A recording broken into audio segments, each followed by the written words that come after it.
Welcome back, guys. Driving Zone Online will not be the same anymore because I will show you how we can get free money and free gold in it for both iOS and Android devices. So sit back, relax, and let me guide you through the full step-by-step process. Okay, guys, so on Drive Zone Online, you can see that both free money and free gold will be yours and will be added into your account if you stick till the end of this whole tutorial and follow each and every step in this simple step-by-step tutorial on how we can get those free money and free gold in Drive Zone Online. Make sure to have your Wi-Fi on, do not use any type of VPN connections for starters.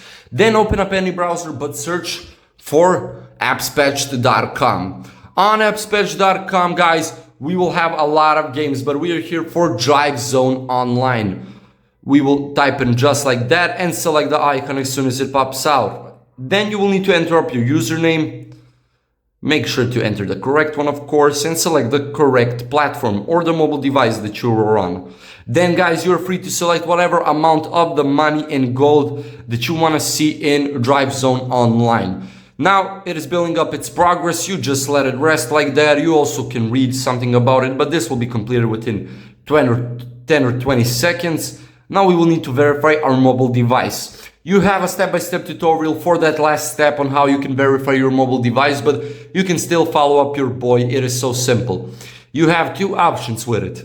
So the first one will be the faster one, where you can just complete 2 questionnaires where you will need to answer some simple questions, and that is how you complete it with the questionnaires. Or you can go ahead and download 2 apps from the official App Store or Google Play Store. Not only download them, but also do a little something. For example, for Zap VPN, you will only need to open up the app. For Copper, you will need to register on it. So make sure to read the description and complete it, or just go ahead and complete 2 questionnaires. It is up to you totally. Both of them work, and you will have the results that you saw on my own game, guys. Thank you so much for watching. If you have further questions, drop them down below in the comment section. Otherwise, don't forget to leave a like, share the video, and subscribe to the channel. See ya.